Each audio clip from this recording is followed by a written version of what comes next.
Now students, let us understand animal cell through this activity. Aim to observe human cheek cell under a microscope. Apparatus: a clean toothpick, methylene blue solution, glass slide, water, needle. Compound microscope, cover slip. Method: now take a clean toothpick and gently scrape the inner lining of your cheek. Its tip will collect some transparent fluid. With the help of clean needle, transfer this fluid on the clean glass slide. Add a drop of water to the fluid on the glass slide. Also add 1 to 2 drops of methylene blue to stain it. Gently place a cover slip over the material with the help of a needle. Observe the slide under a microscope. So what you are going to see? You will see that cells are irregular shaped and have thin cell membrane. Each cell have a spherical shaped nucleus in its center. You also find that there is no cell wall as observed in onion peel cell. You also find that there is no large central vacuole as observed in onion peel cell. So from this what we have concluded, that animal cell is different from plant cell in some structure. Now let us understand this through this table. Plant cell and animal cell.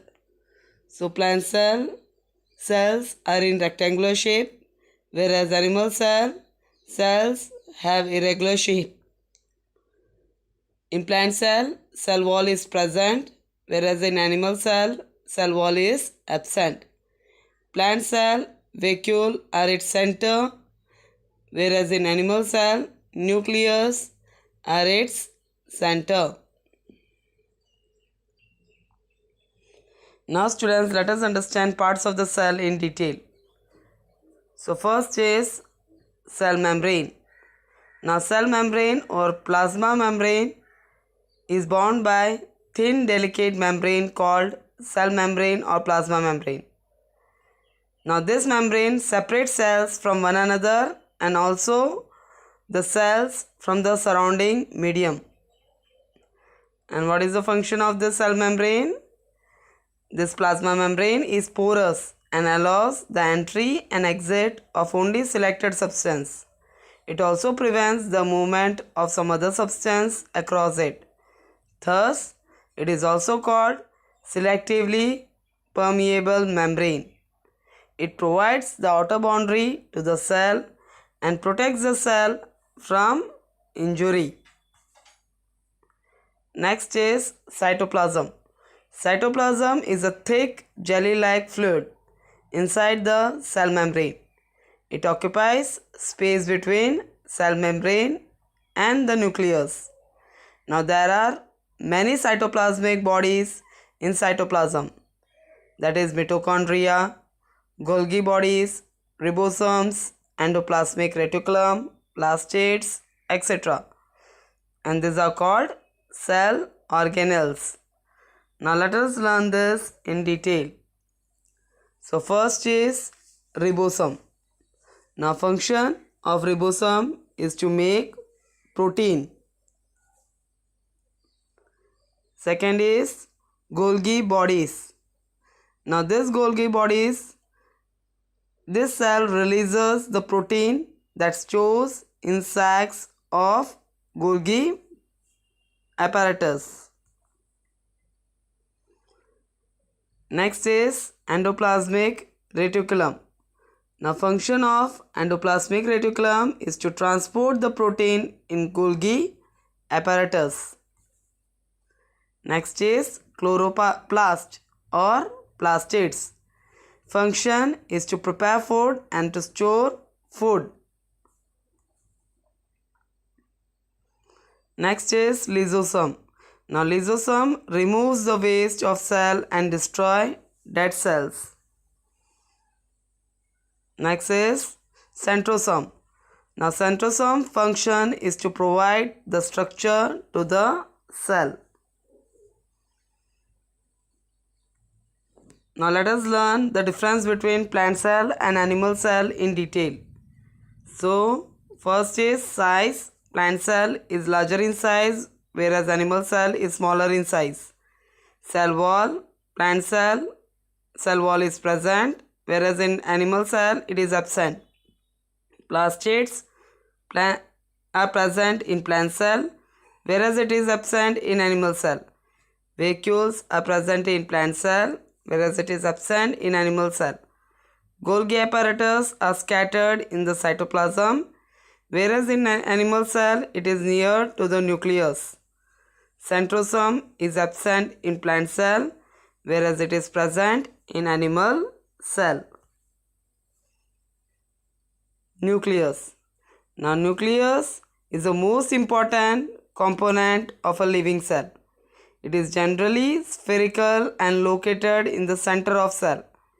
Nucleus consists of following four parts, that is nuclear membrane, nucleoplasm, nucleolus, chromosome. Now first is nuclear membrane. Now nucleus is separated from the cytoplasm by a membrane called nuclear membrane.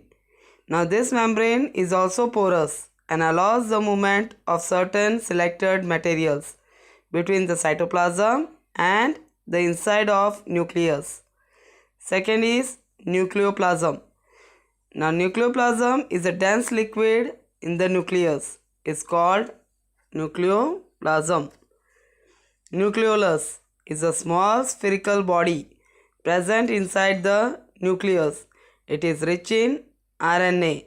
RNA means ribonucleic acid, which makes the protein. Next is chromosome. The chromatin material is a thin thread-like structure composed of DNA, that is deoxyribonucleic acid. Now this contains genes, and genes are responsible for passing genetic characteristics from parents to the offspring. Now during the cell division, the chromatin material condenses to form thick ribbon-like chromosomes. In other words, chromosome can be seen only when the cell divides. Now function of chromatin or chromosome material is: the nucleus control all metabolic activities of the cell. Second, it is responsible for passing genetic characteristics from parents to the offspring.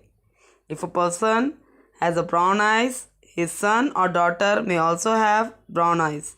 If a woman has curly hair, her son or daughter may also have curly hair. However, the different combination of genes from parents results in different characteristics. Now students, let us discuss about prokaryotic and eukaryotic cell. So first is prokaryotic cell. The cell which do not have well organized nuclear region due to the absence of nuclear membrane are called prokaryotic cell. Now the organism with this kind of prokaryotic cells are bacteria and blue-green algae. Hence, they are called prokaryotes. Second is eukaryotic cell. The cell which have well organized nucleus with a nuclear membrane are called eukaryotic cell. All organisms other than bacteria and blue-green algae have eukaryotic cells. Hence, they are called eukaryotes. Thank you.